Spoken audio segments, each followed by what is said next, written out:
Hello and welcome to Instant Transmission, a podcast where we discuss everything Dragon Ball and why Saiyaman might be the only decent disguise in the Dragon Ball universe. The action elbows, punches, and kicks its way into gear as we tackle the second half of the 22nd World Martial Arts Tournament. The big players are all that remain after several rounds of grueling fighting, so shed your training weights and get ready for the climactic end to this story arc. I'm your host, Dayton, and once again, I'm joined by my co-host, Todd. Hi.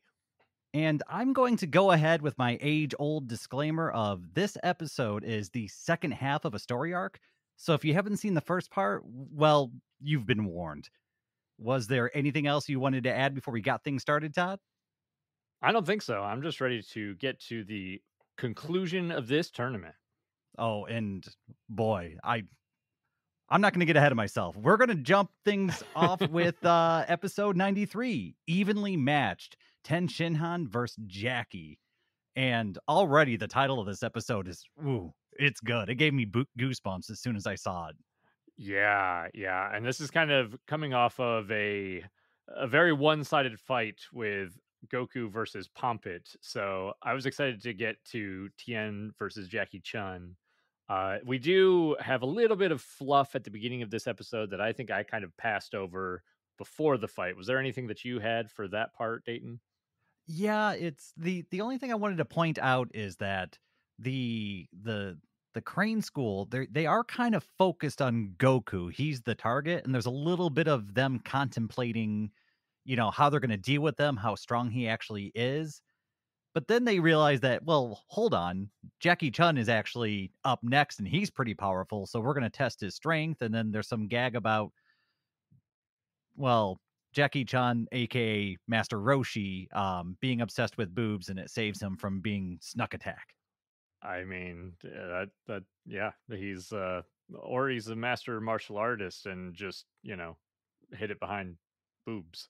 Yes, that is exactly what, well, the Crane School thinks.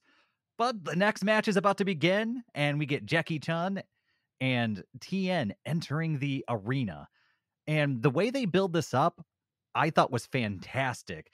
The music quiets, and we get this slow rolling volume increase of the crowd's roar as they have this kind of like fade into white of the doorway into the arena itself. It's very well done, and it really builds up the moment, and just full points, full credit. Slowing it down at this moment, I think, was such a tasteful thing to do to really kind of give the gravity of what is about to happen. Yeah, I absolutely agree. They're a little bit slow getting to the fight at the start, but once we actually get into the tournament arena, the presentation is on point.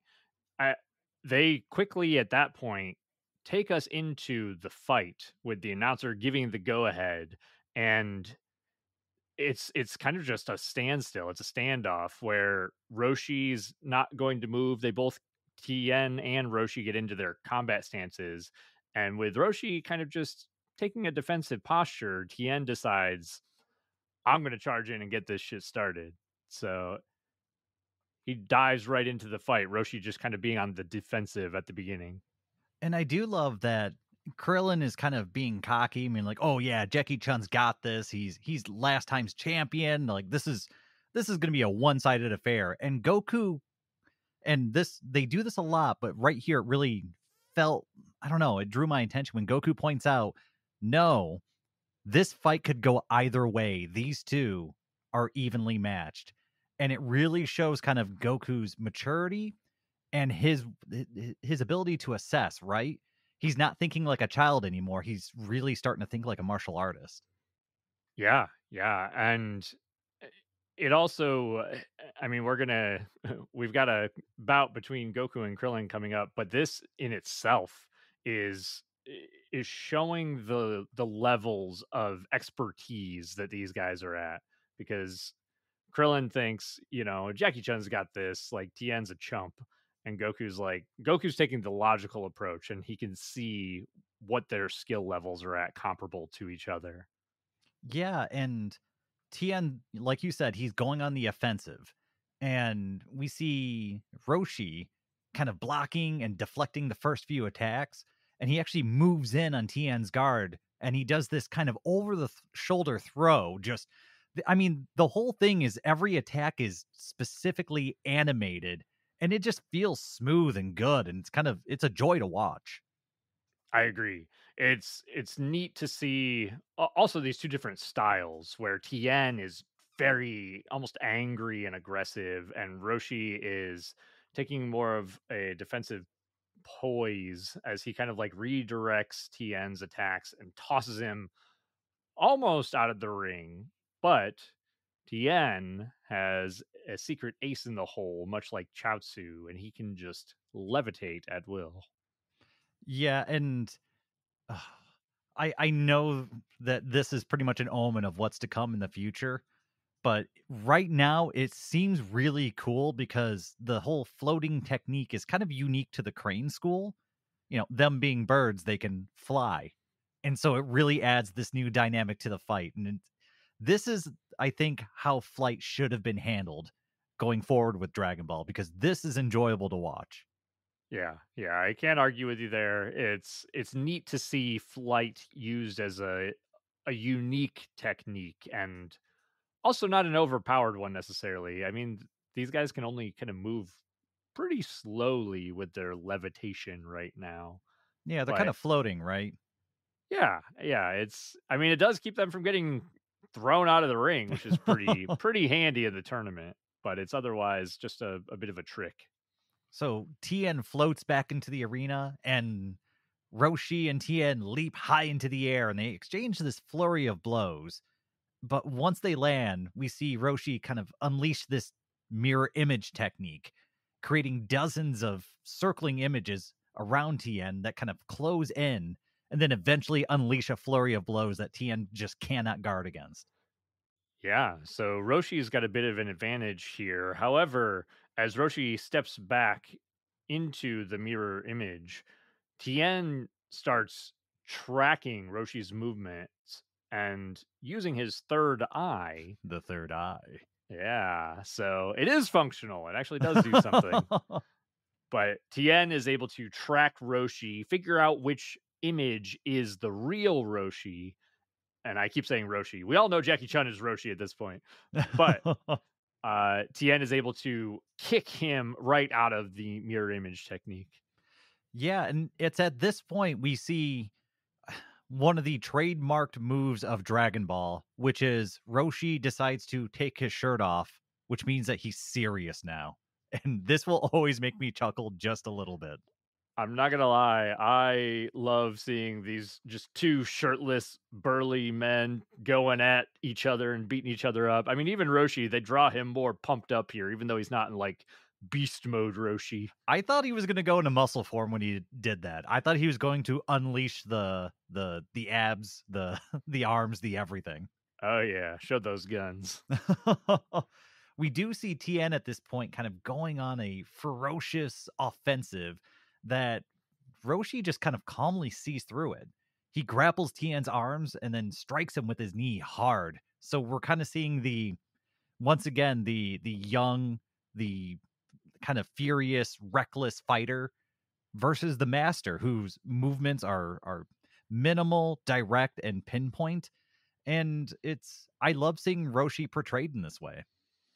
Yeah, yeah, I agree. There's even a moment inside of this exchange where Tien grabs Roshi by the throat and almost begins to strangle him and then kind of drops him in a headlock onto the ground. It's just Tien's fighting here is shown to be very savage and visceral, but Yeah, it's brutal. yeah, yeah. Roshi's is much more calculated, I guess. But I think it kind of, I think we kind of end in them just more or less beating the snot out of each other. There's no big cliffhanger or reveal at the end of this episode. Yeah, what we see at the end is that the ferocity of Tien starts proving to be too much for even Roshi to deal with, and the two just start exchanging brutal blows, each fighter landing just critical hits on each other. And by the end of the episode, you see just all these marks and bruises and just horrible damage that each fighter has done to each other, but they both stand on their feet.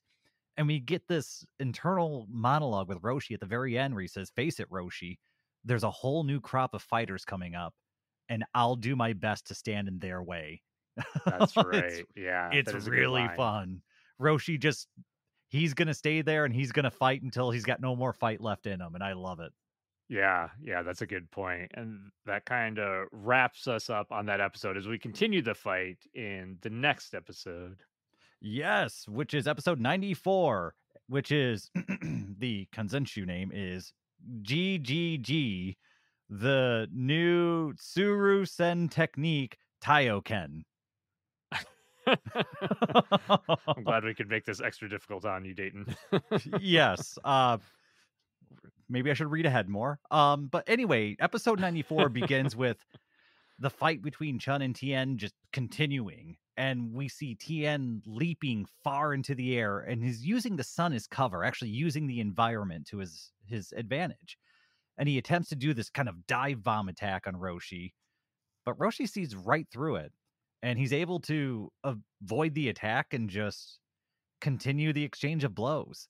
And I want to say that this little exchange at the start of this episode, the first half of it, I would say, the animation is just so just buttery smooth. The way every movement is just animated, the way that there's no, I guess, blurred punches for the first part of this episode. Every single attack is animated, and it is, man, there's been a lot of good stuff in the 20-second tournament arc, and this is right up there with it. It's hard for me to pick out what is exceptional when there is so much that is exceptional. Yeah, most of this is animated pretty well. There's not a lot in this tournament even that is repeated animation or blurred punch lines. There's a few times, but I this fight is really well done. There's a moment here where Tien kicks Roshi after that exchange to the edge of the ring. Roshi just barely getting up in time to grab Tien, wrap Tien's arms underneath his own to prevent Tien from pushing him out of the ring. And they're kind of in a stalemate as they're kind of pushing against one another right at the edge. And Tien decides, I'm gonna headbutt the shit out of this old man. And like you said, it's kind of going towards the savagery of Tien's combat style. He's going to do whatever it takes. Any brutal attack he can throw, he will throw. And we see these just repeated vicious headbutts into Roshi, who's, I mean, he's feeling them, but he's taking them like a champ. Yeah, I'm not gonna lie, when I saw this happening, I was like, Tien has shown that he has a functional eye on his forehead. I feel like this would hurt Tien far more than it would hurt Roshi. Jeez. Yeah, well, if it did hurt, he probably would have seen it coming. Let's just put it that way. But we But see Roshi kind of lean back and start, I guess, fighting against Tien's grapple. And he even starts beginning to lift Tien from the ground. And once Tien kind of loses control over the grapple, we see Roshi just thrust forward and deliver his own vicious blow. And he's able to break the grapple and kind of regain his footing inside the arena. yeah, yeah, this is a good little turning point because I think it's about this point that Roshi starts a dialogue with Tien in the combat where he's berating Tien's rotten ethics. He says that he could help Tien kind of unlock his true potential if he gives up his evil ways, kind of pushing Tien, pushing his buttons. He's trying to get a certain reaction out of Tien rather than just beating Tien and winning the fight. Yeah, and all this advice, I mean, there's truth to it, right? And so this eventually starts to enrage Tien, and he decides to get serious at this point, and he unveils probably one of the most iconic moves in all of Dragon Ball. This is the point where we get to see our very first solar flare, And I've got to say, I am not disappointed in it. It's pretty awesome. It's really cool to see the origin of this technique, see, the first person who uses it in TN. And it's fun here because Roshi does not expect it either. Roshi is completely blindsided, quite literally, and it allows Tien to leap in behind the blinded Roshi and just clobber him in the back of the head with a savage knee. And Roshi's down and out for the count, or at least for a 9 count. Yes, and Announcer Man was able to see this whole thing because he was wearing his cool Announcer Man shades. And so he jumps on the count. Roshi makes it back up just in time. And when Roshi recovers, he once again kind of starts giving advice to Tien. Tien questioning how he recovered so quickly, and Roshi being like, look, such knowledge is beyond your reach until you leave your evil ways behind. You've allowed yourself to be led down a short and destructive path. You bow to a false master. And Yeah. oh, that line just hits home for me. It's great. It's a great line. I love Roshi. I mean, keeping this dialogue open. It's clear that the fight is not the important part to Roshi in this exchange. And as they kind of keep moving forward, they it's kind of revealed, or Tien starts to figure out with Crane's help that, well, this is not in fact Jackie Chun, but it is Master Roshi. And then Tien, kind of throwing Roshi's words to the wayside, decides, I've got the perfect technique for you. And he pulls out the Kamehameha. Yes, and I can only imagine using a rival school's technique as being one of the biggest insults to that school. What a wild thing to do. Like, I have so many questions. Like, did how did he learn it? Did he learn it from watching like Goku did? Did his master of the Crane school teach it to him? Like, did has Crane been, secretly practicing this technique as a way of like snubbing Roshi? I have so many questions. Yeah, it's something, man. I would love to know kind of the origins of that technique ending up in the Crane School hands. Because it's if Tien knows it, he probably learned it from Master Shen, right? And so where did he learn it from? Yeah, yeah. I I mean, I can only imagine that Master Shen had been like spying on Roshi or had been practicing it in secret just because he wanted to use it against Roshi. Well, unlike Master Roshi students who were taught to use it responsibly, Tien decides to use it irresponsibly, and he aims the Kamehameha wave at the crowd. And I think knowing that Roshi would have no choice but to get in the way of it. This is great. And I mean, I'm going to say this reminded me of Majin Vegeta in the Buu saga, but I mean it's a throwback the other way, right? Where Vegeta is kind of mimicking what Tien did here in this moment. But Roshi he takes it upon himself to defend the audience. And so he just plants himself ready to accept the blow, catches it in his hands, and with a struggle against the Kamehameha, launches it up into the air with one of our first, I think, real beam deflections, if I'm not mistaken. I believe, what was it? Last arc, Tien did it against Yamcha when he held his fingers together and reflected it straight back at him. Oh yeah, you're right. Yeah, But that's I think this is the first beam deflection that we've seen with just, I guess, bare hands. Because when Tien did it, it seemed like it was a technique or a move or something special. Whereas I think Roshi just raw handled it. And I can only imagine the amount of effort it took. yeah, yeah. Tien's almost seemed more like you said, like a technique where he was using his ki to reverse the Kamehameha. But yeah, Roshi just full on like muscled that shit and launched it up into the air. But this is where we get towards the end of the episode where we get a little bit more lecturing from Master Roshi towards Tien, kind of advising him on how to correct his path. And before the battle can continue any further, Roshi calmly turns his back, walks away from Tien, and just steps out of the ring, making Tien the winner of this fight.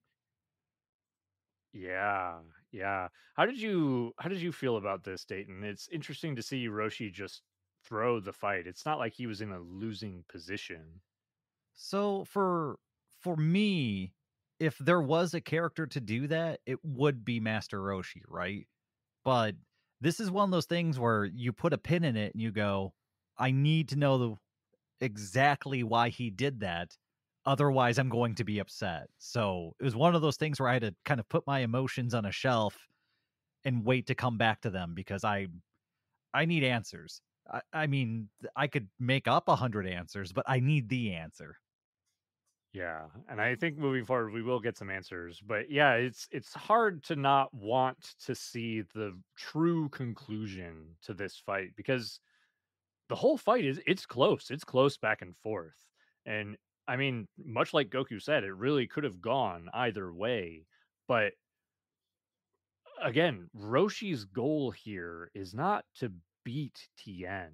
Roshi sees something in Tien that he's trying to uncover. He's trying to uh, dig it out of this mess of immorality and bad ethics. And so by leaving the arena, it looks like that's kind of his next step in doing so. Yeah, it's sending a message. It's just it is Tien going to receive the message and what message is Tien going to I guess get from it. But yeah, I mean just like I think the viewers, Tien is kind of like he's not really excited about winning and he's more confused than anything else. Yeah, he's upset. And I mean, rightly so.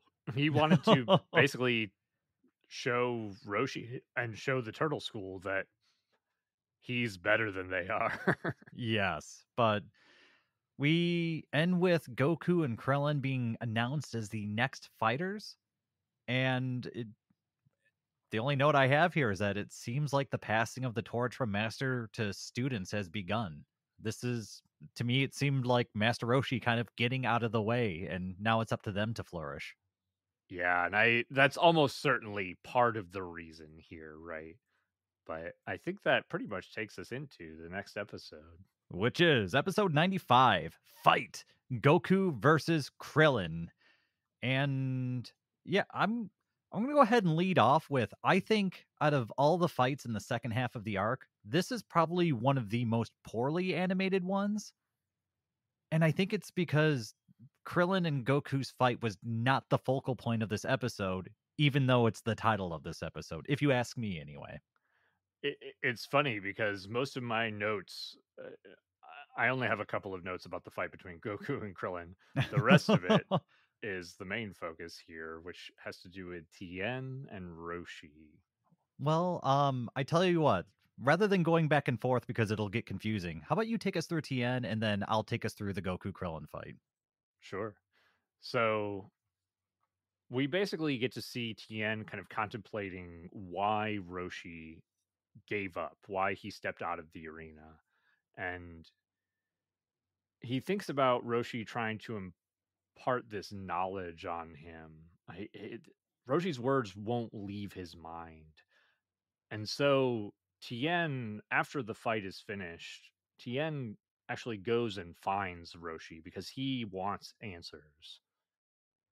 And so we actually get to see Roshi almost having a little bit of a eulogy for Jackie Chun, saying that he's kind of it's almost like he's retiring Jackie Chun, like he doesn't need the persona anymore. And this There's a is lot of symbolism, I think, in it, where it's kind of like I just said, it's the passing of the torch sort of thing. He's him putting away Jackie Chun is kind of him hanging up the gloves.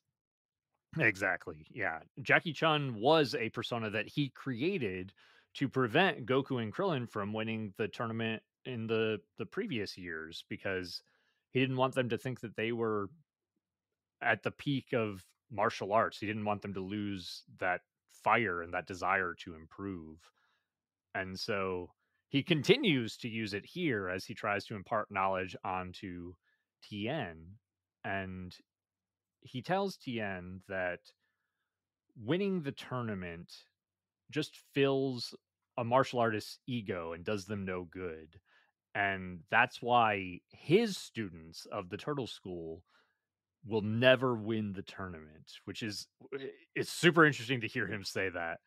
But his point here is that he wants them to continue to learn and grow. And he actually tells Tien that he was looking for a replacement. And he thinks that Tien is the perfect replacement for Jackie Chun, more or less, because he believes that Tien will make a good hero. And that's Yeah. like, what a It's wild word, right? yeah, especially when he's speaking to somebody like Tien who, gosh, probably his whole martial arts life has not done hardly any good, right? He's probably riddled with bad deeds, and his master's only been teaching him to be probably a worse and worse person. And then to have Master Roshi of all people walk up and tell him that the next generations of fighters is coming up and it could use a few heroes like Tien. And I can only imagine if you've had 1,000 bad things said to you, the first nice thing probably just really stands out and echoes with you, especially if you have a conscience. And it's wild, especially as we move forward in this. I mean, even what we've seen up to this point, you get the impression, like you said, Master Shen of the Crane School is not the type of person to give someone praise or give them positive words of affirmation. But that's exactly what Roshi is doing here to Tien, to a person who has been nothing but shitty to him, has been nothing but a mean, evil human being. I mean, even trying to kill the audience, but Roshi's treating him with kindness here. And it says a lot about Roshi. It says a lot about what Roshi's intent is here. And Tien gets defensive. He pushes back against it. Tien says that he's a killer like Tao, and he wants that identity. He really puts a lot of value in that identity as being a killer and being, a powerful murderer. But Roshi says that he'll never be as good as Tao because Tien has a conscience. Yeah, and this is easily the best part of this episode.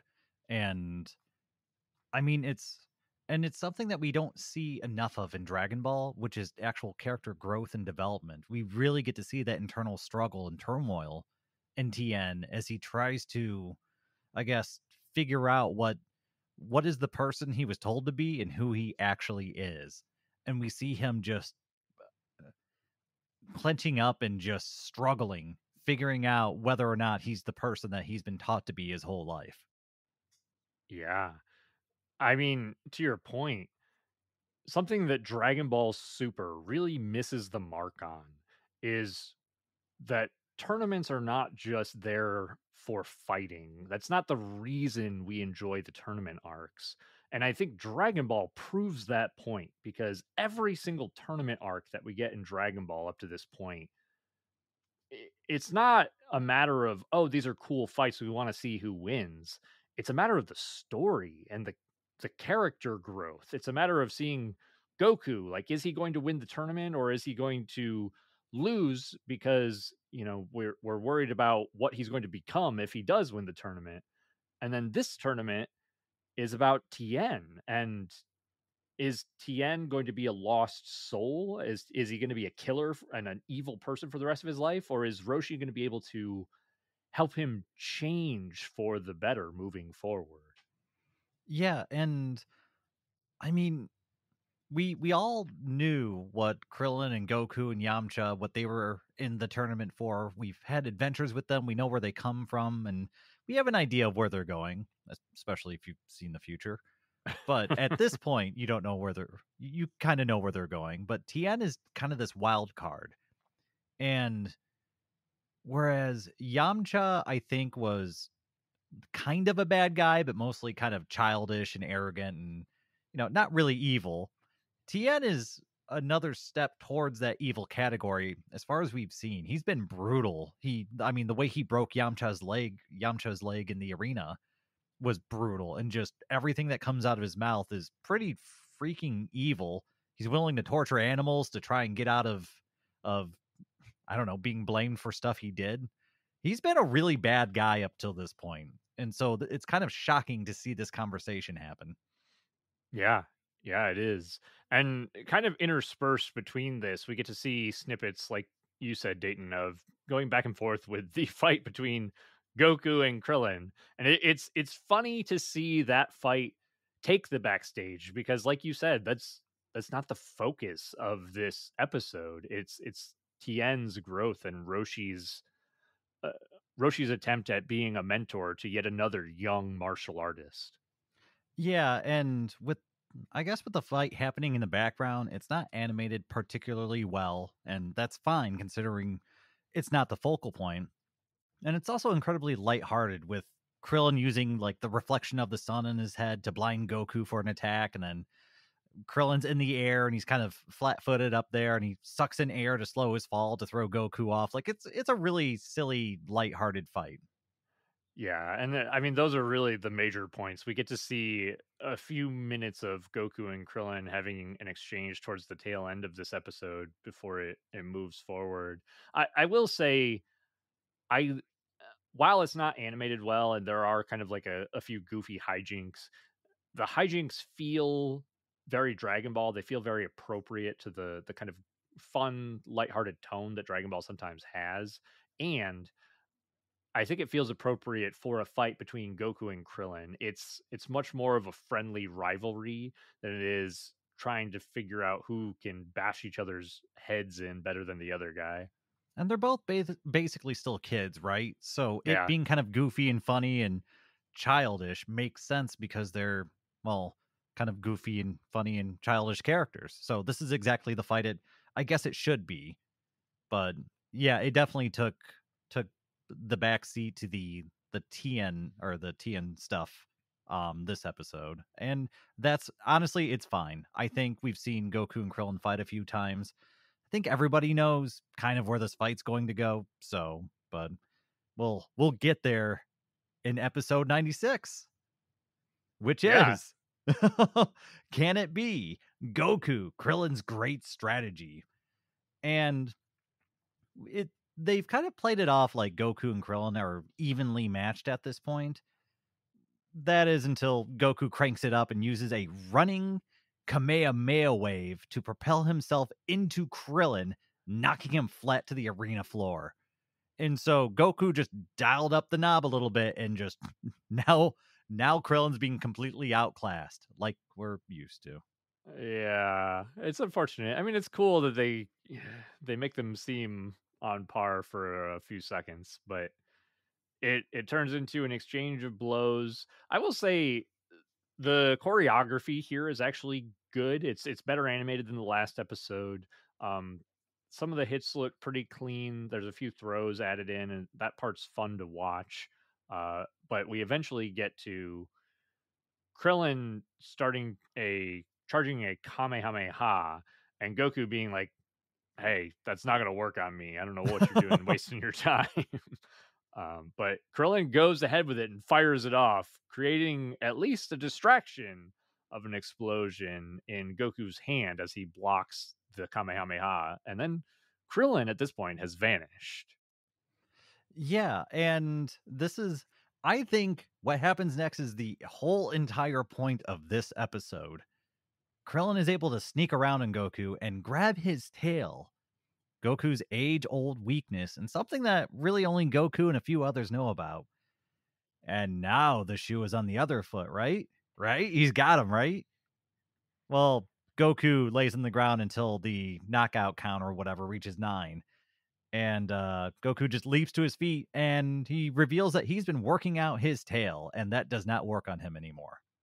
Yeah, and I mean, I have mixed feelings about this. It's smart for Krillin to go for the tail. I know a few people like we get to see the audience like Bowman, a few of them say like, "Ah, it's a little bit of a cheap trick," like, "Ah, Krillin let go of his tail."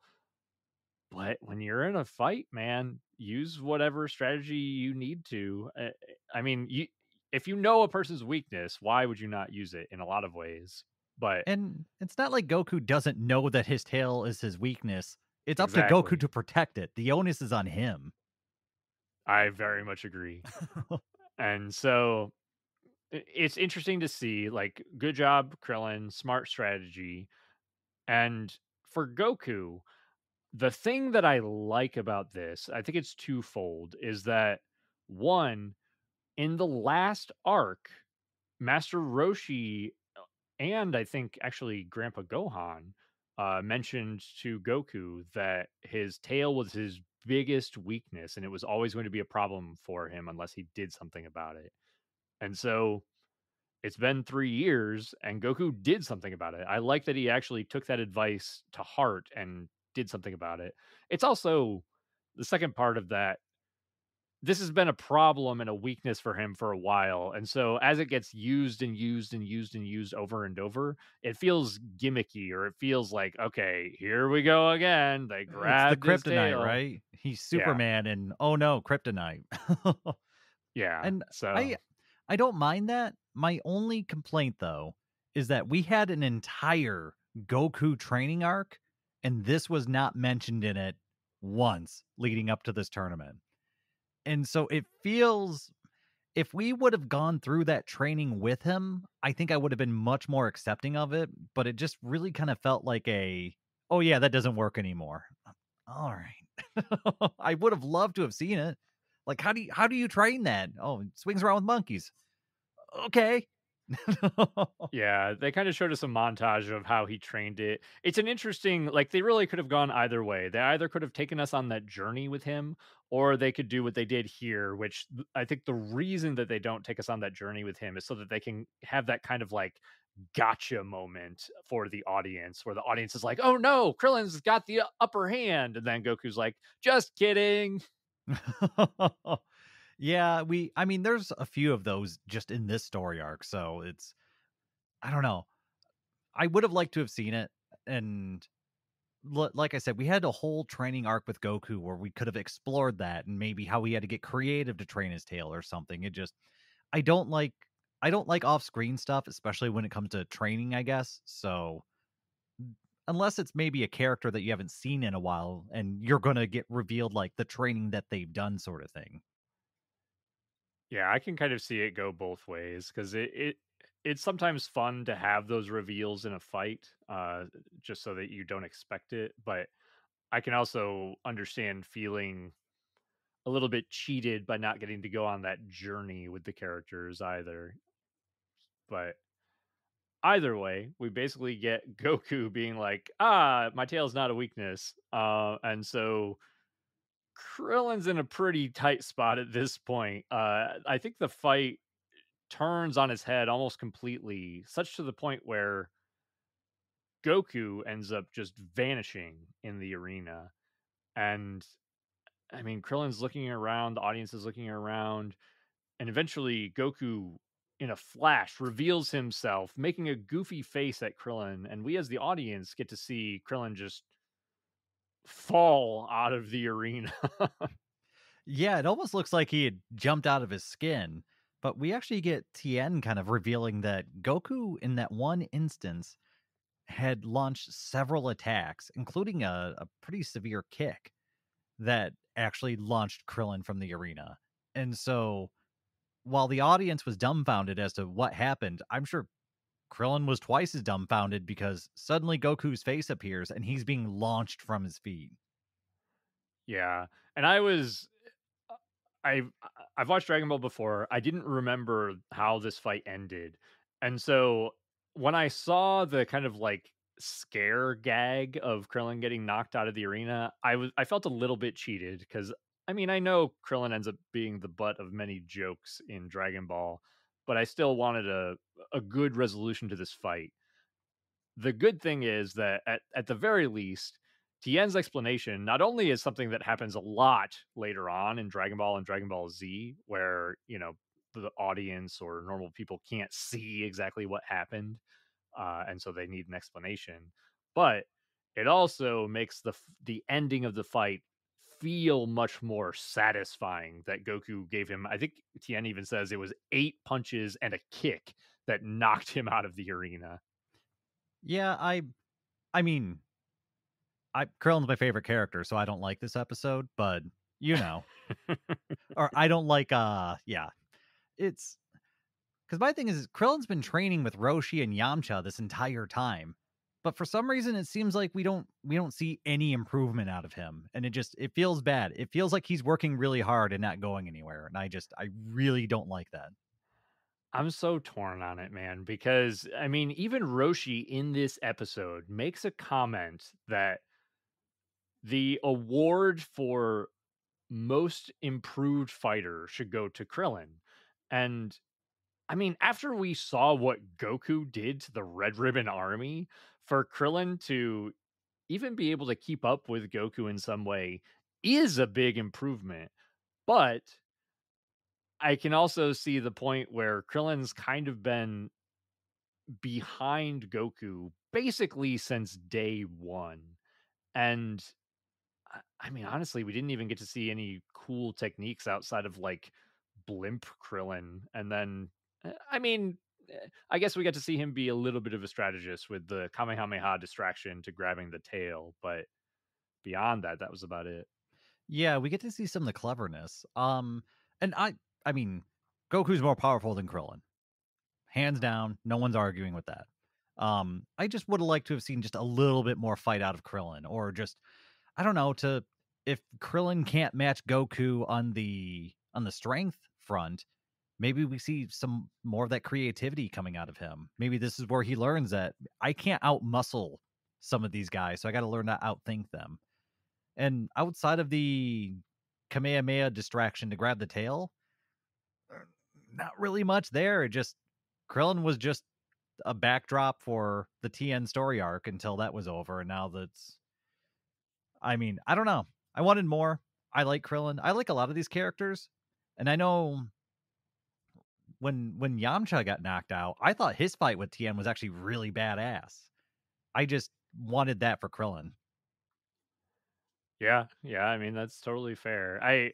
The interesting thing about this is, well, one of the other points is that Krillin did get the opportunity to beat one of the Crane School's main students in Chaozu. So I think they almost give Krillin that as like a consolation prize. Oh, yeah. Yeah, that's fair. They're like, all right, you got Chaosu, so just you don't get anything else. Be happy, Krillin Yeah. fans. Yeah. They're like, well, we know you're not going to beat Goku. So. Yeah, I mean, it's fine. I'm not saying Krillin should have won. I'm just saying there should have been more. I should have left that fight going, man, I at least I have some respect for Krillin. I did not leave the fight with that. That's fair. I don't blame you there. I more or less felt the same way that you did about it. I would have liked to have seen more, but I mean, I was also happy that he was stronger and kind of keeping up with Goku. Yeah, so I think with Krillin ringed out and Goku moving on to the next round, that brings us to episode 97, the finals. Who is the world's greatest martial artist? And the crowd is flooding in, everyone's hyped. We're about ready to get to the main event. The main course is about to begin. The fight between Goku and Tien Shinhan. Yeah. Unfortunately, I'm not going to lie, the first half of this episode is fluff, and that's all I put in my notes for the first half. Yes, about the only important piece of fluff is that Tien is still struggling with the inner turmoil, with the lecture and words from Master Roshi kind of echoing in his head, and he's kind of questioning who he is. Yeah, that was my only note about the fluff there, is that he's meditating and he's trying not to give into Roshi's words, and he's thinking specifically about Tao and avenging the death of mercenary Tao. And I think that Yes. takes us to the And fight. yeah, the fighters ready themselves and they enter the arena. And we get which I thought this was kind of cool. Announcer man kind of recounts the feats of both fighters, kind of giving us a quick recap. And I thought that was super fun. Yeah, I love the announcer for the tournaments. And yeah, it's also cool to hear about their accomplishments because I mean, Tien just beat Yeah. the previous martial arts world champion, and Goku almost won the previous time, so could be a good fight. So this match actually begins kind of on a different foot than I'm used to. When this match begins, we get Goku launching the initial barrage. And typically it's usually the bad guy who comes at the good guy, right? And I made note of that because that doesn't usually happen. And we see Tien getting kind of knocked back and up into the air. And I mean, it's a brutal fight right at the start, and it seems like it's going to be a one-sided affair, right? So I want to note too that the animation at the very start of this fight was a huge improvement, like a big notch up from the animation in the previous fight or the previous Yes. episode. Like, holy wow. the the dynamic perspectives that you get of Goku dashing in and then Goku using his tail to wrap around and dodge one of Tien's attacks and then like uppercutting Tien up into the air. It was really well done, really cool. Yeah, the sequence is fantastic. Tien's knocked into the air. We see Goku kind of leaping up and going to strike a blow, and Tien kind of snaps into form, and we see him fire off a Dodon ray, and it lands and it hits hard, and Goku is just sent plummeting into the arena floor, kind of cratering into it. And they are not wasting time with this fight, and I freaking love it. Yeah, yeah, it is awesome. I mean, a few people are like, "Oh no, the fight's over quick," but obviously Goku lifts himself out of the rubble, more or less unscathed. Oh, I forgot. And There's even a panning shot during the sequence where they're kind of moving around Tien as he's fighting with Goku, and it looked really good. Sorry, I had to come back to that for just a second more. no, totally fine. I really like what they did with the animation for this one. There's I think as Goku kind of regains his footing, he uses his speed once more to vanish, similar to what he did in the fight with Krillin. However, Tien's eyes, that we've already shown to be pretty handy in these sorts of situations, he's able to lock on to Goku, knock him out of his rapid movement, and pin him up against the wall with punch after punch after punch, just rapid fire, pummeling Goku into the wall of the arena. And I mean, it almost seems like the fight is going to be over here and now as Goku's just taking it and not able to respond. Yeah, after pummeling Goku, Goku kind of falls down, kind of almost lifeless, and Tien picks up Goku just hanging there in his hands. And this is where the episode ends. About the last third of this episode was just amazing, beautifully animated fighting. And then the first two thirds were just some fluff stuff. But holy cow. Oh my gosh. The everything in this last third was just amazing to watch. It was just eye candy. Yeah, that fluff was like I'm totally okay with this lead up because wow, that fight is really good. But I think that leads us right into the next episode, which is episode 98, a secret ability, the Haiku Haiku Ken verse fighting power. Consenshu, thank you. Um, yeah, and so we have Goku kind of battered and literally being held in the air by Tien, and it looks like Goku's on the brink of defeat at this point. And Tien just tosses Goku into the air, and this is where Tien reveals his super secret awesome volleyball technique, where Goku is just kind of knocked around like a volleyball and then eventually spiked into the arena floor. I mean, it's goofy. It has Dragon Ball written all over it in terms of comedy, but it's also like a funny thing to see this fairly serious character in Tien as our antagonist use such a silly technique as the volleyball technique. Do you want to know what it reminded me of? What's that? on Namek where Frieza puts Goku into that ball prison and starts just knocking him around. It made me think of that instantly, specifically from Dragon Ball Abridged where they add the pinball noises.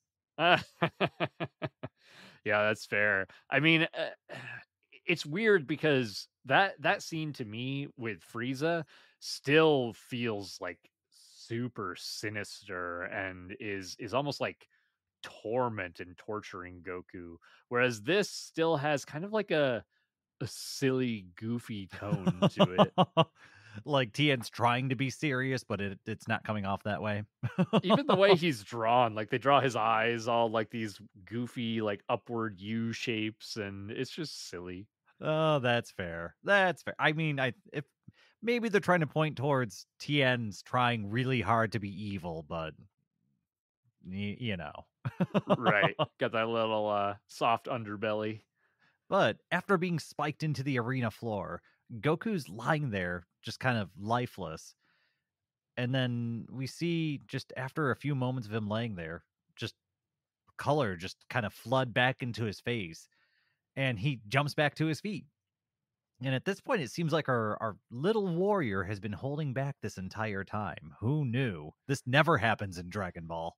Yeah, go figure, right? I mean, this is setting up the trope, right? We've seen it a few times in Dragon Ball already, but at least in the dub, Goku goes so far as to say that he calls this his battle power, and he increases it when he feels like he can actually be serious. And now it's time to be serious. I mean, I will say this is a core piece of Dragon Ball. This idea right here to hold back and fight like a doofus until you need to power up. Yeah. And I mean, it like you said, this lasts through Dragon Ball, Dragon Ball Z, Dragon Ball Super, but uh, I guess there's some justification behind it where, once you get to a certain level of power, you have to hold back sometimes. I mean, they get to the point where they can destroy planets, and so I get it. And I think here it's more about like, okay, I don't want to murder this person. Yeah, it's I don't know. I had a good laugh about it, and honestly, it didn't feel out of place. It felt like a Dragon Ball thing. I'm okay with it. Yeah, I agree. But Goku at this point starts putting a beating on Tien. He knocks Tien up into the air and begins charging a Kamehameha. And you actually see as Tien's falling out of the sky, Goku bails on the Kamehameha and decides against it. And Yeah, and this definitely at first I was thinking, all right, is Tien like done? Is he knocked out and over with? And Goku just doesn't want to, make Team Rocket blast off or something like that. And I don't know, but Roshi pretty much corrects me pretty quickly after that when he points out that Goku stopped because Tien would have dodged the attack and a lot of energy would have been wasted. That's experience. That's being a martial artist being put on full display right there. this is pretty cool. I had a similar response to this initially because I was like, why is he stopping? And I think some people complain about Dragon Ball having too much exposition during the fighting, how it cuts away to people explaining what's going on.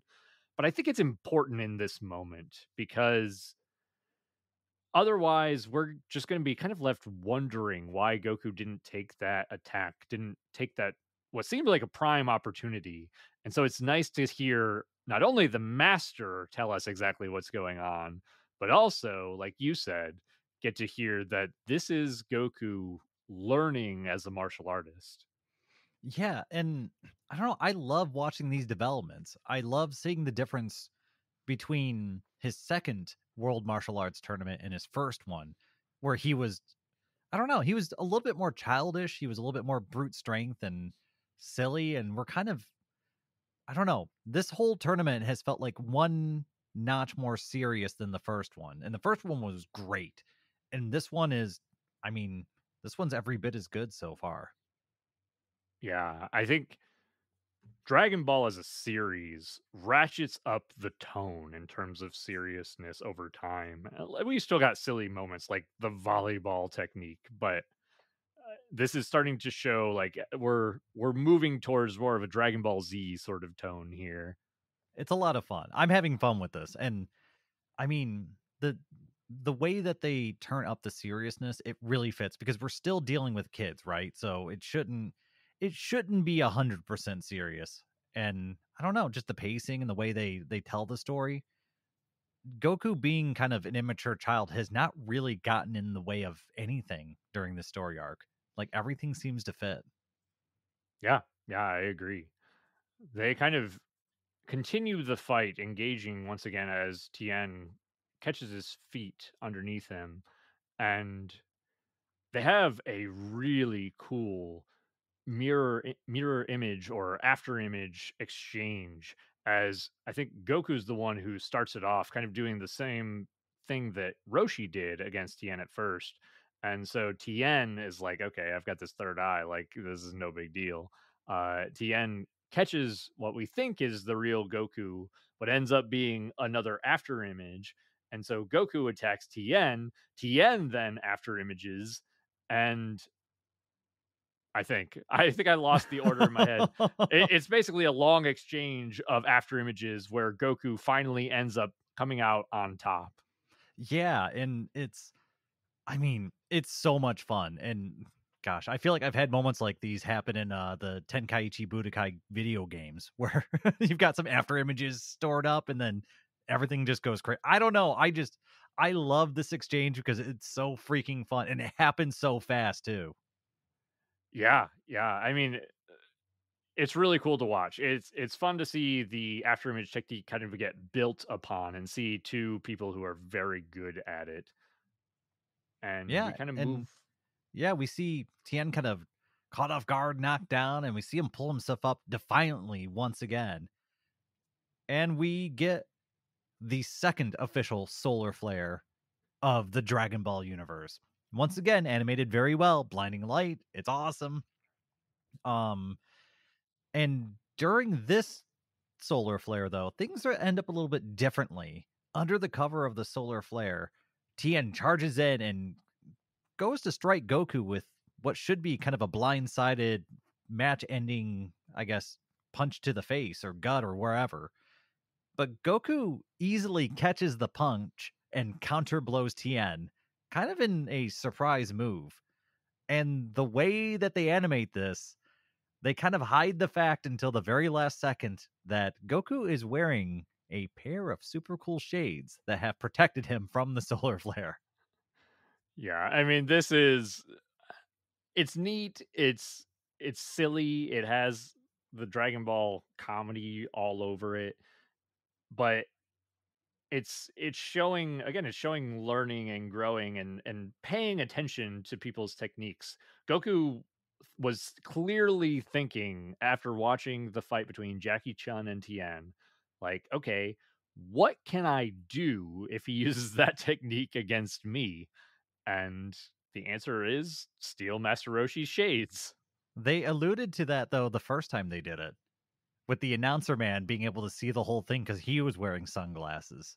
Yep. So they laid the groundwork and they made the joke and or whatever you want to call it. I love it. I don't know. That's Dragon Ball humor 101 and I can't get enough of that. I'm totally fine with it. Like you said, they gave us some foreshadowing and then they got the payoff. So if they put the work in, I'll give it to them. But yeah, the battle is not over yet though. I don't know how many times these fighters are going to be knocked to the ground and, you know, be counted 7, 8, 9 seconds, but Tien gets back up. The battle continues to rage, and we see Goku. I'm sorry, we see some dialogue happening between Chaozu and Master Shen, where we see the Master kind of getting mad and angry because he can kind of see the revenge plot he had to kill Goku kind of slipping away from him and to get revenge for his brother. And so we see him starting to scheme something, and it all comes into play when we see Goku diving into the air in the midst of the battle and is frozen mid-flight. And I love it. I love Crane's fighting dirty. Yeah, I mean, this gives Tien the edge. Tien's able to capitalize on Goku being frozen, and I think our episode more or less ends with Goku feeling like he's being cheated, like trying to figure out what's going on, and Tien just pummeling Goku. Yeah, the shoe's on the other foot at this point pretty heavily. And that leads us in episode 99, Ten Shinhan's Anguish. I thought that was an interesting name for this episode. Yeah, it's pretty telling. While not being over revealing like some of Dragon Ball's episode names, this is it makes me want to know what's going to happen here as we kind of dive back into the fight. We get to see more of Chaozu using his power to lock up Goku's body, and Tien just going to town, getting in all these free blows. And Goku continues to say and express, like, hey, you're cheating. I'm tired of your dirty tricks. And Tien's like, I don't know what you're talking about. I'm just kicking your ass. Yeah, and this happens a few times where Goku goes in to fight and he gets frozen and Tien gets in these brutal hits. And Goku's just continuing to get beat, unable to push through the foul play. And he gets knocked down hard and he's all but defeated. And you see Goku kind of reach out desperately towards Tien, trying to continue the fight, gritting his teeth as he says, "You cheated me." And this time, Tien finally kind of listens to it. And he's starting to catch on that maybe Goku's not lying. Maybe something weird is happening. And he looks over at the Crane School and he sees, Chaozu and Master Chen sitting there, and he asks Chaozu, what's happening? What's going on? And Chaozu pretty much tells him, yeah, I've been interfering with this fight. And this is where Master Shen kind of butts in and tells him, like, he's doing it by my orders, and I order you to kill this person and complete my revenge. And we see this kind of clashing personalities as Tien is kind of unsure about this because he wants to beat Goku. He doesn't want to win this way though. Yeah. And as this conflict kind of comes to a head, Tien tells Crane to buzz off.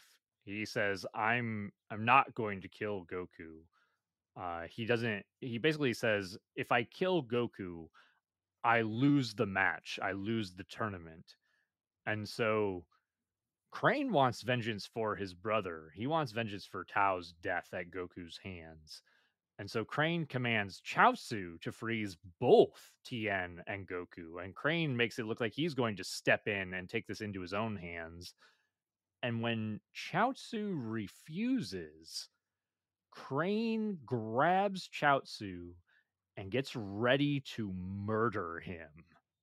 Yeah, this got way real for a minute there, and I wasn't sure what direction this was going to go in. And I mean, this is so telling of the kind of tutelage that Chaozu and Tien were receiving under Master Shen, right? Like this is the person that was teaching them how to be the people that they are. And it's all in full display, just how despicable. Because I think up till this point, the Crane School has just kind of seemed like, I don't know, like sure they're kind of dicks, but they're there's also kind of jokiness to it, and Master Shen is kind of funny and just him and Master Roshi are always kind of at odds. But this was serious. This was really serious. Yeah, this is a step in more of a savage, visceral direction, and we kind of got to see that when Shen went out in his ninja costume trying to assassinate Goku in the middle of the night, but nothing came of it. But this is a step even beyond that, where he almost tries to kill one of his own students just for disobeying him. And this is where Roshi steps in. He sees this across the arena, and he, in quick response, fires off a Kamehameha that launches full on, like you said, Dayton, Team Rocket's Master Shen out into the air. Don't worry though. Roshi just assures us that they are not, or he's not dead. He's probably just going to be angry. I mean, at least they got him out of the picture because this allows Tien and Goku now to continue their fight without any further interference from Master Shen or Chaozu. Yeah, and Tien even mentions that this fight is no longer about revenge for him, but it's for himself, and he needs to win the tournament. And so we see this different resolve in Tien, something that we haven't seen before this. That's a totally different motivation, right? I mean, I guess not totally different, but the the main underlying principles behind his motivation have changed where he wants this for himself. He wants to prove that he is a competent martial artist.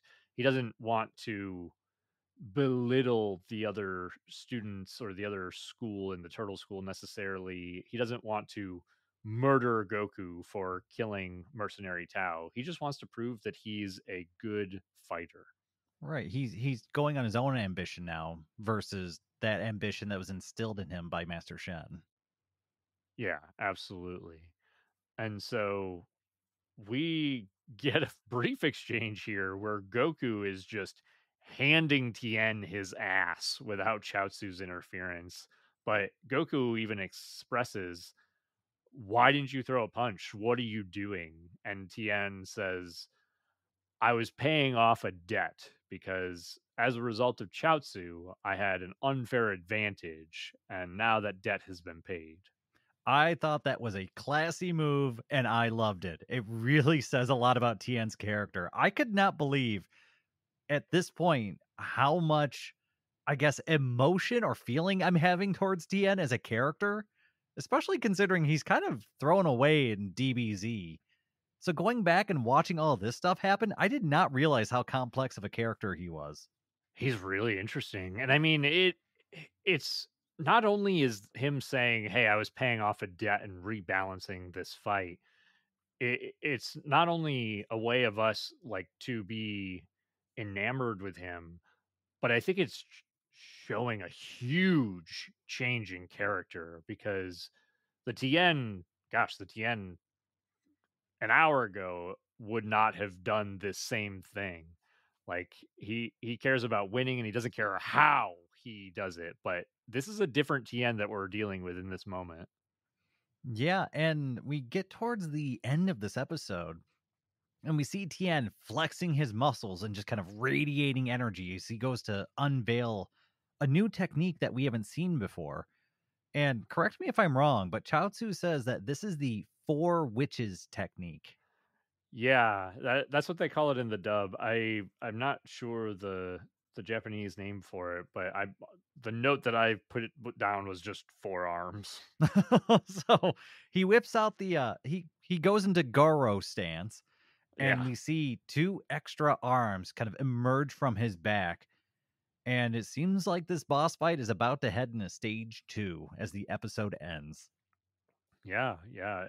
It's this is fun getting to see these new techniques being brought out. We get to see the solar flare, we get to see this four witches technique, we get to see the volleyball technique. But Hey, I skipped over the hypervelocity technique. I had that in my notes too. But I mean, I love it. I love seeing new techniques and weird stuff, and it's a whole new adventure, and I'm here for it. Yeah, me too. But I think that takes us to the next episode as we continue this fight. Yes, episode 100, Life or Death, A Last Resort. And we have Goku and Tien squaring up Same and thing. same person. And they exchange some pleasantries before continuing their fight. And the extra set of arms is proving to be quite the handful, pun intended, for Goku as he's kind of pushed to the edge of the ring. And he's eventually caught in a four-armed grapple where Tien has one hand on each of Goku's limbs and starts viciously headbutting Goku in his abdomen. And Goku can't do anything. All of his limbs are tied up. This is wild. It looks crazy. Like I both think this is cool and ridiculous all at the same time, but I mean, Goku's basically being like drawn and quartered here, and then just Tien's just using his head as a battering ram. But Goku does have a countermeasure as he starts slapping Tien across the face with his tail. I just have a note about how extra appendages are just making all the difference in this battle. It's wild, but I mean, Goku even goes so far as to say, "Well, you got my arms and my legs, but you forgot about my tail." And And he has so been working it out, so I'm sure that thing slaps. that's right. So, But using his tail, Goku's able to kind of beat back Tien and kind of break the grip. And this is an interesting fight. Goku makes mention that if he can't beat forearms, he'll try 8. And we see Goku kind of power up for a moment, and then we see Goku unveil that he now has, well, 8 arms. Um yeah, kind of. okay, they were actually kind of like after image techniques or something like that to make the arms kind of appear. It was an illusion, but it does make Tien kind of lower his guard for a minute and kind of let Goku get in a couple attacks. Yeah, it's more or less difficult for Tien to follow the attacks, which is an interesting idea to combat Tien's extra arms. But it basically turns into both of them getting knocked down. Eventually, Goku ends up attacking Tien's knee and puts him in an ankle lock. And Goku's just got Tien at his mercy, but Tien reaches out with the extra arms kind of sticking out of his shoulders and grabs Goku by the neck and begins strangling him. So yeah, we have kind of Tien being bent around like a pretzel and Goku being strangled. And it's kind of this game of chicken as to who's going to let up first. And we do see that apparently Goku's pretzel hold was a little bit stronger than Tien's strangulation. And Tien lets go first, and he's in basically just a really rough spot, but not for very long. He's able to bend more and then kick Goku off of him. Yeah, Tien basically lets his arms, his additional ones, disappear, and then he starts doing a push-up, more or less. But between him pushing against the arena floor and just flexing his legs as hard as he can, he launches Goku into the wall, and it kind of starts the fight up over again. And then Tien decides he's going to pull out one more wild technique that we have not seen before. And he actually gives Goku a warning to not get hit by this one. Yeah, and Chaozu and Roshi are both kind of in panic over the unveiling of this technique. They're Roshi's telling Goku to just get out of there, to leave the arena. Chaozu's telling Tien to not use it. It could be dangerous to his life.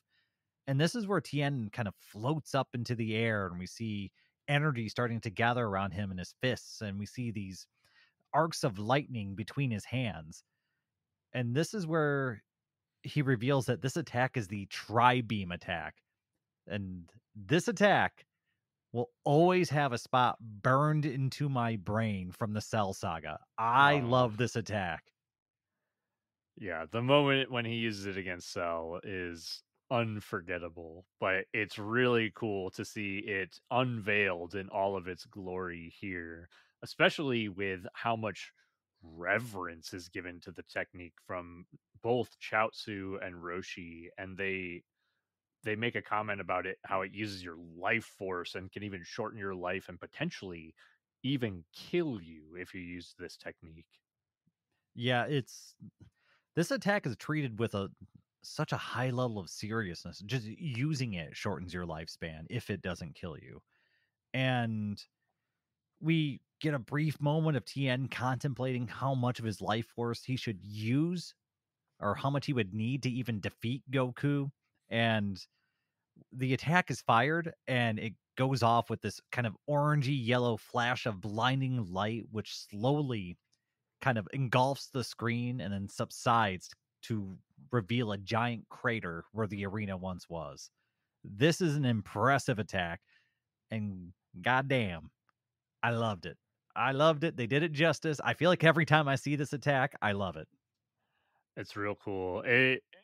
I forgot even that Roshi makes a comment that this attack is comparable to the Kamehameha, and then after it gets fired off, Roshi is like, "Oh man, I was a fool for even comparing this to the Kamehameha. This is way stronger."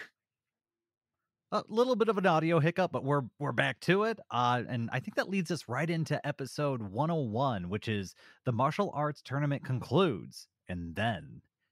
And we get the crowd kind of looking on to this crater in the arena. Actually, the crater is exactly arena size. So it is a pinpoint crater, which I thought was excellent. And Goku's gone. Everyone doesn't know what's going on. But we get Roshi claiming that he can still sense Goku's energy. Just that's so important. It's so So good. important because So good. that little bit plays such a big role in the future of Dragon Ball. Yeah, this is excellent. And uh, they basically are saying like, okay, well, if he's not down in the hole, the only other place that he could be is up in the sky. So they start looking up, and sure enough, we kind of pan up.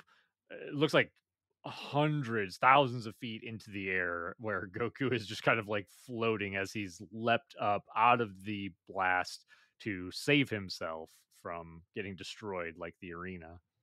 Yeah, and Goku's, a mile in the air, like up in the clouds, and he's kind of plummeting back towards the arena. And Tien, who can fly, just kind of floats up next to Goku to have a little talk. And while they're falling through the air, Tien just kind of mentions that with the arena gone, Goku will lose when he touches the ground. And so the match is over. Tien's already won, and he's kind of laying all this out for Goku so that way he understands that it's over. But it's Goku, and so he's defiant. And we see Goku's final gambit, which is a Kamehameha wave, which no one's shocked about that. But the thing that makes it really interesting is when he turns 180 from Tien and fires it in the other direction. I'm not going to hit you with the blast. I'm going to hit you with my head that's launched like a rocket from the blast. I don't know what your technique is, but it doesn't stop skulls. That's right. And we've Oh, we've already determined that Goku's got the hardest head out of anybody on the planet. he absolutely does. And Tien gets the worst part of Goku's head as Goku just slams into him, just hitting Tien with, I mean, all the might that a Kamehameha can launch a man with. And at this point, the attack hits home, and both fighters begin to just plummet from the sky. And whoever lands first loses. Yeah, and the announcer says as much. The announcer is on top of this. He pulls out a capsule, gets a little plane, I and he love starts. that guy. Oh, he's so good. He starts flying over to do his job. He's there to see exactly the moment when these two fighters land and see who hits first and who is our winner. Yeah, and we see both of them like trying to control their fall a little bit, and Goku even tries to summon up enough energy for a second Kamehameha wave to slow his fall, but it turns out just all he had left was enough for a little bit of a spark, but it was just enough to kind of put him back in the race, and they're just careening towards the ground at this point. And at the last possible moment, as they're kind of almost like gliding across the ground, just controlling their fall, Goku hits a truck. I mean, they are literally feet from the ground. And because of Goku's little Kamehameha fart, it's supposed to have slowed him down enough that he will hit behind Tien. But Tien soars towards the ground in front of the truck driving forward into Goku's path that bounces Goku off the truck and deflects him into the ground seconds before Tien hits the ground. So at this point, Tien Shinhan is the 22nd World Martial Arts Champion. Oh And my gosh. what a way to win it. Like, I mean, this is wild because Tien and Goku eventually get up here. The announcer determines Tien's the victor. The crowd goes wild, cheering for both Goku and Tien for such an amazing fight. But Tien himself even expresses that Goku, had you not hit that truck, you would have won that fight. I mean, it's once again, it's showing Tien's character, his I don't know, his advancement. It's Tien previously, a few episodes ago, Tien would have been gloating over Goku. He would have been moving in for the final blow sort of thing. And now he's being, I don't like a good sport. Like he's being a good guy.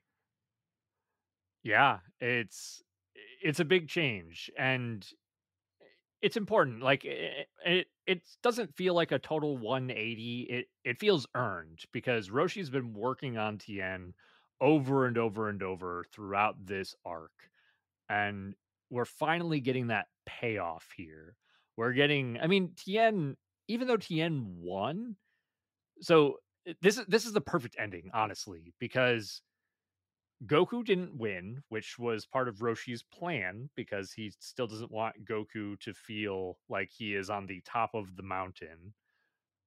Tien did win, but didn't feel like he won. It was like a technicality, right?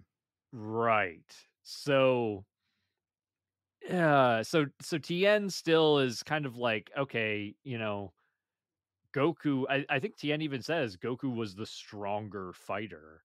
And so Tien feels like he has something to work towards still, or like he could learn something from Master Roshi because Master Roshi was Goku's teacher. And look what he did for Goku. I mean, Roshi's so good at being a master. He can mentor over people who aren't even his students. He's incredible. Like, I know that there are a lot of people who do not like Master Roshi, especially because of the way that he's interpreted in Dragon Ball Z and Dragon Ball Super. But his interpretation in Dragon Ball, even with the pervy stuff aside, is so good, so well done. Like, he is an incredible teacher, an incredible mentor, and he cares about the people that he's teaching. And like you said, it's not even just his students. It's people that he sees who are in a bad situation that he thinks that he can either help them or extract them from.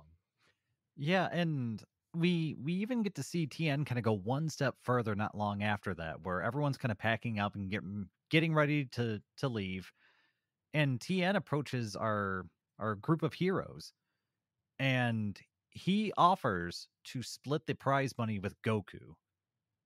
He offers half the prize money, and of course, Goku declines because he doesn't have any idea what to do with money. And so they come to the middle ground of Tien is going to buy everyone a meal before they all leave. And it's kind of a wholesome scene, right? We see Tien kind of acknowledging who he was, and we see even Yamcha step in and kind of forgive Tien for the person he was. And so I don't know, it's just all good vibes. We see Tien moving in the right direction, and we see our heroes kind of helping him along that path. Yeah, I mean the point of Yamcha showing up, I mean, with his legs still broken, the Tien broke just days earlier, and being willing to accept Tien's apology, it shows growth for both characters in a big way. And I mean, the fact that they are able to have this dinner with Tien and Chaozu is it's a big deal. I mean, this is showing the fruit of Master Roshi's work in talking to Tien, in throwing that fight, in letting Goku kind of take the reins and letting these guys, like he said, the younger generation kind of fight it out. And that's kind of this whole situation is the culmination of all of Master Roshi's work in trying to help Tien. Yeah, we get to see closure to kind of Tien's internal struggle. We get to see his character kind of complete its circle. It's really satisfying. It's a micro story, I would say, but it's a damn good one. It's really fun to watch Tien kind of go from this manipulated, you know, raised to be thug into somebody who's actually decently respectable, and probably what he's going to have to go through to make up for all the bad deeds he's done up till this point, right? Like the journey is definitely not over for him. Yeah, and that's an interesting point too, because Roshi even goes so far as to offer Tien to join the turtle school and join him on his little island. And Tien turns the offer down though, because, like you said, he still feels like he has a long way to go in changing as a person. He's got a lot to work on himself before he feels like he could let himself move forward with, another martial arts master to create these, bonds and potentially friendships. And one thing that we kind of passed over that I kind of want to take a quick step back towards too is that when the audience is cheering for both Tien and Goku, a lot of the audiences, I mean, Tien won the championship. Tien is the world martial arts champion. So a lot of the audience is super excited for him. They didn't get to see what type of person he was really. So they're just like, "Oh, you're the coolest. You're such a badass. You are super strong." And they're giving him all of this praise. And it comes back to, like you and I were talking about, Dayton, where Roshi Roshi said that Tien would make a really great hero. And Tien is not used to hearing these sorts of positive words of affirmation. He's not used to people giving him praise. And I think that that's a really big, I mean, he's been changing this entire time, but that's also a really big turning point for him where he's like, this kind of feels good to have positive feedback from other people. Like, I wonder what I could do to, either get more of that or to pay that back to other He people. seems genuinely happy. He seems to Yeah. genuinely enjoy the praise of the crowd. And yeah, I think that's kind of I think that's it's affirming the direction he should go, I think is what that is. It's kind of pointing out like this is a good path and there is something in it for you if you choose to go down it. And I think Yeah. having Roshi's kind of message at the very end there for him during that moment, I think that's going to hit home. That's going to carry with him. But it does shift from the celebrations with the crowds and all the fun stuff to what should be more celebration and more fun when everyone arrives to grab a bite to eat just before they all say farewell and go in their own directions. And Goku realizes that, oh shoot, he forgot his 4-star Dragon Ball and Power Pole back at the arena. And Krillin decides, hey, I know where they're at. You just sit down and eat. You had a tough fight. I'll take care of it. And Goku's like kind of unsure about it and just, something's like, all right. And Krillin goes running off, and Goku even stops Krillin for just a second, like, like he needs to say something, but he doesn't know what to say. So we see Krillin run off, and everyone goes inside to grab food, and everyone's waiting for Krillin to get back. And at some point, they all decide to eat, except Goku, who's still sitting there, who decides, I'm going to wait for Krillin to get back before I eat anything. And after a little bit, there's kind of this shattering moment inside of Goku's mind where something feels so insanely off that it compels him to leap out of his chair and run back to the arena.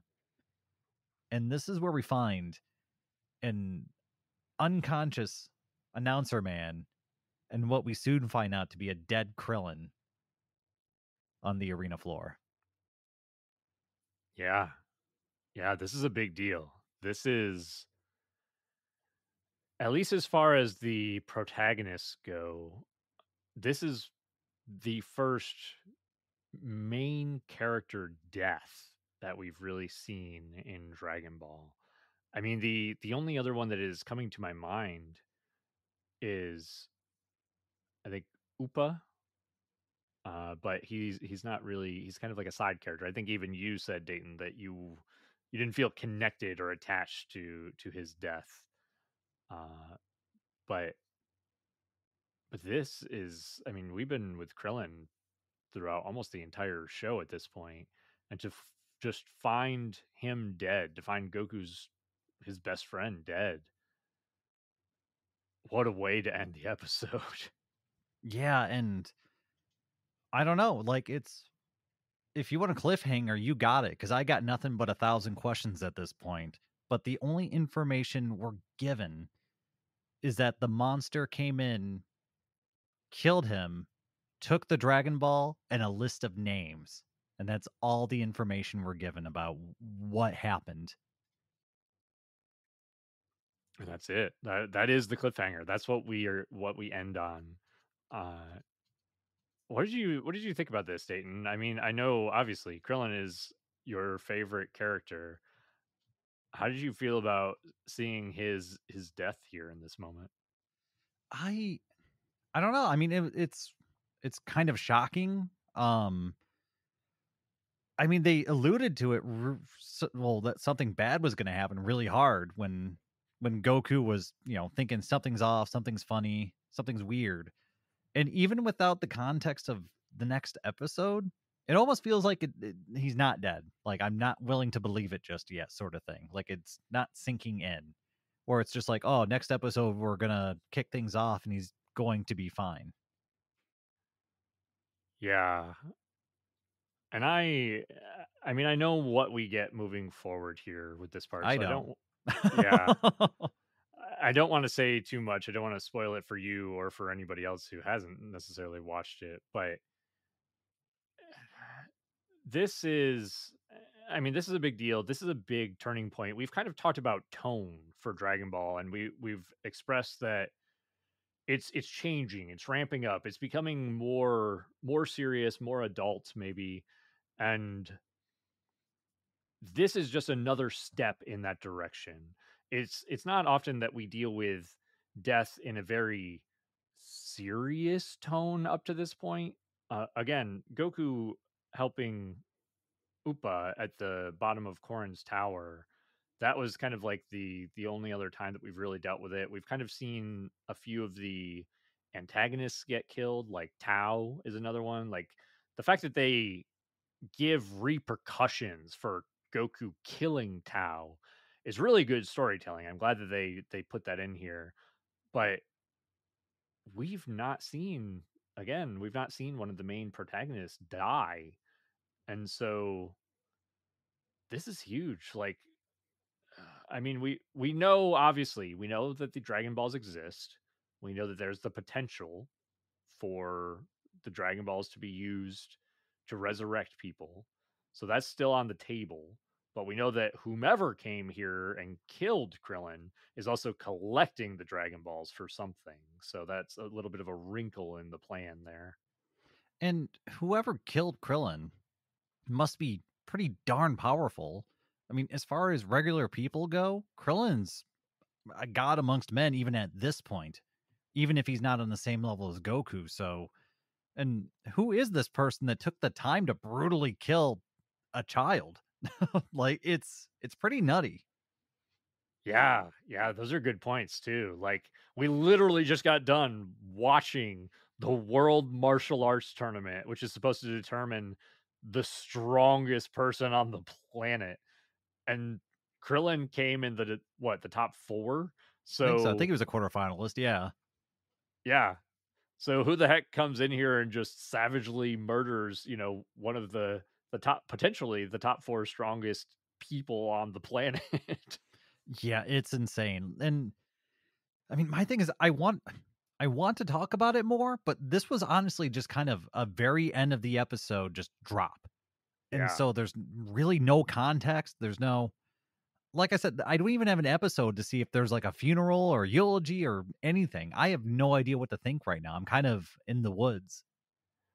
I do want to point out because I know a lot of people with Dragon Ball Super have complained about the fact that it doesn't tie the story arcs together. Where like Dragon Ball Z in particular, like the Saiyan saga leads into the Namek saga. The the Namek saga has some connective tissue to the Cell saga. The Boo saga less so, but that's kind of its own thing. But this is a perfect tie-in where this is the end of the tournament saga of Tien's story. And at the very end of that episode, where we see the last fight, we already get our story beat, our cliffhanger that is clearly going to lead to the next story arc, which is really well done. I mean, I'm 100% hooked at this point. I want to know where this is going to go. I mean, Krillin's my main guy. Who did my main guy dirty? And how are we getting him back? Because I know he doesn't stay dead, but I don't know when or how he comes back. So I'm really interested to see how this goes. Yeah. And I mean, without giving too much away, Goku's dealing with the death of his best friend. So it's going to be interesting to see how Goku responds to that. Like, uh, I mean, Goku's usually pretty happy go lucky, but we know that his friends are important to him. So it'll be fun to see how he reacts. I mean, it's kind of a severe shift in, I guess, in tone when we're just getting off the high of Tien kind of coming around and being a good guy, big celebration dinner, and everyone's being friends and getting along. And then just this is just so far from left field. I mean, this just feels out of the blue. I don't know how else to describe it. I'm completely off guard. I don't really have an opinion because I don't know what to think yet. Yeah. I'm a little bit torn because based on like what you said, I like that we are kind of coming off of this like feels good sort of. Tien is now kind of a good guy. Like he's had his redemption arc and then thrown into the trauma that is the death of Krillin. I like that part of it. I will say I didn't like the presentation that much. I don't necessarily know what could have improved it better with presenting Krillin's death. Maybe even the music or something different, or even just hearing Goku's like emotional response, which I think we'll get more of in the next episode. So maybe they were saving it for that. But it just didn't hit me as hard as I would have liked it to. I think maybe the Yeah, next episode fixes it that a almost little. felt like a oh my gosh, Krillin's dead end. Yeah, which is it's a shame because it should be a really emotional moment, but it's more of just like a cliffhanger, which is good but could be better. Yeah, especially when I mean, so many times in Dragon Ball they show one of our heroes quote unquote defeated and they're actually not. And so like I said, I don't know what to think. I need the next episode. This should have been something that they probably spent more time on to create the cliffhanger. I don't know. I kind of felt that way too. It's weird because they clearly want this episode to end the story arc, but it's also clearly connective tissue and tying into the next story arc. And I know it's an emotional lead to like get us to want to see the next episode and see what's going on, but I agree with you. I feel like this needed another even just another minute, 2 minutes to flesh out how Goku's feeling about this, like something to give us more emotion in this moment.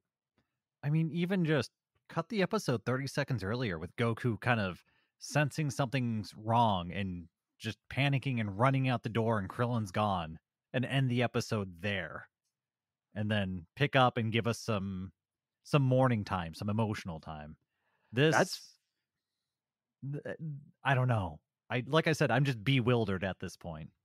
Yeah, that's fair. That may have been the better way to go about it because then the entire beginning of the next episode could have been Goku finding the body and just that emotional revelation, that emotional moment for the audience too, for us experiencing that with him. Absolutely. It's a little bit too thrown at me without enough context or time. So like I said, I don't have a strong opinion right now because I don't know what the heck is going on. Yeah, yeah, that's fair. I suppose that we can kind of double back and talk about the this half of Tien's story arc as a whole. What did you think about this part of the tournament, Dayton? I mean, the second half didn't disappoint. If the first half was build up and this is the payoff, it was worth it. We've had some of the most beautiful animation we've seen in all of Dragon Ball. Some of the sequences are so beautifully animated and put together. Um, and I love the attention to every single punch or kick that's thrown when attacks actually hit. You can feel the weight of them. There's a little less flash and flare and more just attention to detail when it comes to the fights in Dragon Ball than in say Super or even at DBZ. And a lot of times I really do appreciate it. And somehow they were able to weave in storytelling into all of this fighting. I don't know. This is one of my favorite story arcs I've seen. So I'm a huge fan of it. I had a lot of fun. And it's about freaking Tien, like, and it was good. Color me Yeah. impressed. Dragon Ball is not letting me down. Yeah, yeah, I think that's I mean, that's honestly why there are definitely, like, hardcore Dragon Ball fans out there who are fans of the entire franchise, but who believe that Dragon Ball, the original Dragon Ball, is the best part of the series by far, and, I mean, when we get story arcs like this one, it's kinda hard to argue with that. Like, Tien is a great antagonist with a excellent redemption story with Master Roshi. I mean, we've talked about it a lot as we've gone through, but with Master Roshi being an excellent mentor, an excellent caring human being, and tying that into a tournament setting where we get these really cool fights, but the important part about the fights is the storytelling and the drama surrounding them rather than the fights themselves. Yeah, and then it's not like the world is at risk here, right? It's Yeah. just it's characters developing together. It's completely character driven. And so you're not strapped in and wondering, is there going to be a tomorrow? Is the world going to be saved? It's just what's going to happen? How are these characters going to develop? How are they going to interact with each other? Who walks away from here the winner and the loser? I'm I mean, it's great storytelling. I honestly can't gush enough about this story arc. And it's all it is just developing the world and our characters and giving us insight into their experiences and just it's somehow integrating humanity into what should just be a kick each other's butt show, and they do just a brilliant job of it. I don't know. Oh, yeah. I'm tied into it. I really like this. And like I said, there's nothing really at stake here and I still really liked it. I agree with you. I mean, let's talk about that for a minute. Like, what are the stakes here? The stakes really are, I mean, if we want to get metaphysical, it's the soul of this young man. It's the future of this young budding martial artist and how he will handle himself and what his life will look like moving forward. Are you talking So, about Goku or Tien? I mean, I guess both, right? Like that's a good point. I was talking about Tien in particular, but I mean, we could wrap Goku into that as well. I think the important part, like for Goku, this is kind of continuing the story that he started, where Roshi didn't want him to win the tournament. So he kind of has a similar story arc here, even though he's had some growth beyond that. But this story arc focuses on Tien and Roshi. Really, as much as Goku is our primary protagonist, he is the main character of the story. This story arc, I don't think he's our main character. Yeah, it's Tien focused, but I also didn't expect it to be because they kept building him up and all of his spotlight time up to this point was how bad he was and just kind of being villainous and kind of a dick at points. And then they somehow slow roll it into a character development kind of change of heart story that kind of comes out of left field and it's just like, oh, Krillin and Goku are fighting. Actually, don't spend time on that. What's going on with this guy? I am actually more interested in this. And Yeah, man. it's kind of a bait and switch, and it just works. And we've already seen a tournament of power, right? And so we've gotten that experience, and we know what it's like to see Goku kind of try and fail and not hit that goal. And so we get a lot of the same beats, the same footnotes, right? But they're assembled around a different character, and it's brilliantly written. I really can't say enough good things about how this story went. And this also feeds into, I mean, we need to spend more time on side characters, Dragon Ball. Like, why did you guys move away from this level of story writing? You can have other characters take the main stage and have amazing stories that I think people would love. I was about to say that exact same thing where it's such a bummer that we can have such great character writing for side characters like this that is kind of in some ways fallen by the wayside. I think the problem is that when Toriyama or Toyotaro or whomever's writing the story, they have an idea for this is a character, this is the journey that I want them to go on, and I have a start and I have a finish. And Tien is this is Tien like in this story arc right here. They introduced this character and he had a character arc where he basically got redeemed and that's the story. It's a great story. It's kind of self-contained and that's what they've done with the character. But you can see after that moving forward, I mean Tien gets a few more cameos here and there, but they don't know what to do with that character. Like they've run their story arc and now they're just kind of like they're around, they hit things sometimes, but they don't do anything else. And I mean, same can be said for in some ways, I mean to a lesser degree, Piccolo. Like we'll get to Piccolo in Dragon Ball moving forward, but Piccolo kind of has his redemption arc and then they don't know what to do with him a lot of the times, especially in like Dragon Ball Super. Yeah, and I mean, God, pretty much every character that's not named Vegeta or Goku is they they never seem to fulfill their entire potential. They always seem to fall short of what should be a good story in every story outside of their main one. Like Gohan after the Cell saga. Yeah. Kind Yeah. of disappointing. Gohan's a perfect example. Gohan had a great story, a great character arc from the Saiyan saga to the end of the Cell saga, and then they just didn't know what else to do with him. Mhm. Like, and I get it. Like, you write a character's arc, once they finish that arc, it's tough to figure out. Okay, what is their next arc, or how do they continue to grow or be relevant to the story? And that's hard to write, but I wish that they would try.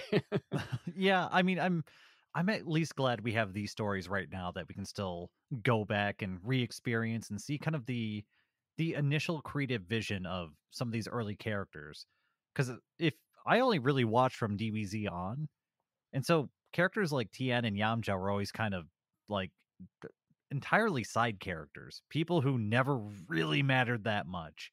Yeah, sure, they probably had a cool moment or two, but they weren't really relevant. Having an entire well, Yamcha's had some cool moments, but having an entire Tien like story arc that was really fleshed out and showed character growth and I don't know. This was fantastic.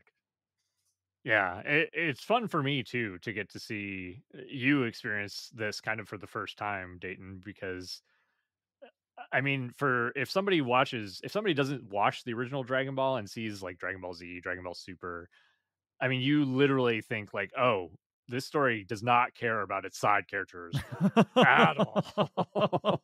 It's like, why are they here? Why is Triclops here? What's he doing? Yeah, what's the point, right? But if you get to see their origins, they actually have they're really relevant. They have really cool story arcs. It's just later on that they kind of get sidelined. And I mean, it's one of the tropes that I guess have carried throughout all of Dragon Ball is just Goku and his friends, their ability to change people's hearts and minds to be better people, right? And this was Tien Dot's story. This was one of the eight oldest Dragon Ball tropes put on the television or put on your screen and done very, very well very early on. So it gets full marks. This is one of my favorite story arcs in Dragon Ball. Fantastic. Loved it. It's really well done. I'm a huge fan of this story arc, and I mean, I could keep gushing about this, but I keep going on tangents at this point. But did you have anything else that you wanted to discuss about this topic here, Dayton? No, we got to hurry up and end this. So that way we can start watching episodes about what happens to Krillin. Get me the hell out of here. All right. Well, with that in mind, that's it for this episode of Instant Transmission, where we discuss everything Dragon Ball. This has been your host, Todd. And Dayton. Be sure to join us next time as we track down Goku's 4-star Dragon Ball, as well as this monster that murdered his best friend in the Demon King Piccolo arc. Wait, I think I know who murdered him. No spoilers. I think I figured it out. So Goku's not going to let Krillin's death go unanswered, and neither is Dayton. What does this new threat want with the Dragon Balls? How would Shenron fare in a fight? What is Toriyama's favorite musical instrument? Ooh. Find out next time. And to all our Dragon Ball fans out there, stay safe and remember to keep rocking the dragon.